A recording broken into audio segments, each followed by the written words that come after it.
صحابی ہے مدنی کریم صلی اللہ تعالی علیہ وسلم کا، ساری رات کروٹیں بدلتا ہے. صبح ہوئی بیٹی نے پوچھ لیا ابا جان میں ساری رات دیکھتی رہی آپ کو نیند نہیں آئی، کیا کوئی تکلیف ہے؟ دیکھنے والی بیٹی کے بھی قربان جاؤں، بے چین ہونے والے ابا کے بھی قربان جاؤں. آخر بیٹی بھی جاگ رہی ہوگی تبھی تو دیکھا ہوگا. کہنے لگے ابا میں نے ساری رات کروٹیں بدلتے دیکھا، کیا بات ہے آج نیند کیوں نہیں آئی؟ فرمایا لختے جگر او نور نظر او میری بیٹی، کل قرآن کریم کی ایک آیت سن کے آیا ہوں، ثم لم یتوبوا فلہم عذاب جہنم ولہم عذاب الحریق.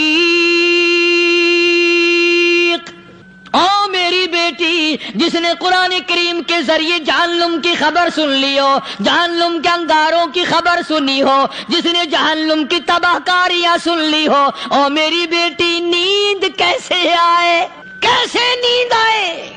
امام شافعی رحمت اللہ علیہ اتنے بڑے جلیل القدر ولی کامل ہیں، وقت کے امام ہیں، پرہیزگار متقی ہیں، اپنی بیٹی کو فرمانے لگے لختے جگر تیری آنکھیں بگڑتی چلی جا رہی ہیں، میں دیکھتا ہوں تو ساری رات نیند نہیں کرتی، ساری رات سوتی نہیں، مصلی پہ کھڑی ہو کر قرآن پڑھتی رہتی ہے، تو کچھ نیند کر لیا کر، آنکھوں سے محتاج ہو جائے گی. عرض کرنے لگے ابا جان نیند آتی ہے، بستر پہ لیٹ جاتی ہوں، آنکھ لگنے کو ہوتی ہے، فوراً میرے دل میں خیال آتا ہے شافی کی بیٹی تو نے تو بستر سنبھال لیا، صبح تیری نہ معلوم زمین کے اوپر ہوگی یا لاکھوں من مٹی کے نیچے ہوگی. پھر میری نیند اکھڑ جاتی ہے، پھر کھڑی ہو کر خدا کا قرآن پڑھتی ہوں. وہ ساری رات قرآن پڑھا کرتے تھے، اور بدقسمت قوم تمہیں صبح اٹھ کر قرآن کا سپارہ پڑھنے کی توفیق نہیں. تو اللہ پاک جل شانہ نے فرمایا میرے بندے ہر حال میں ڈر، ہاں تیری ساری چلاکیوں کو میں جانتا ہوں، تیری ساری ہوشیاریوں کو میں اچھی طرح جانتا ہوں. فرمایا وہ دن دور نہیں، آیا وقت قیامت کا، آیا، کوئی کسی کے کام نہیں آئے گا.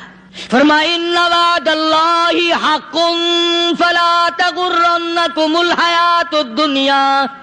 دنیا نے پھنسا لیا، چہل پہل میں پھنس گئے، اس کے رنگ روغن میں لگ گئے، اس کی زیب و زینت میں لگ گئے. رات اسی کی سوچ ہے، دن میں اسی کا فکر ہے، اور مرنے کا کسی کو بھی فکر نہیں.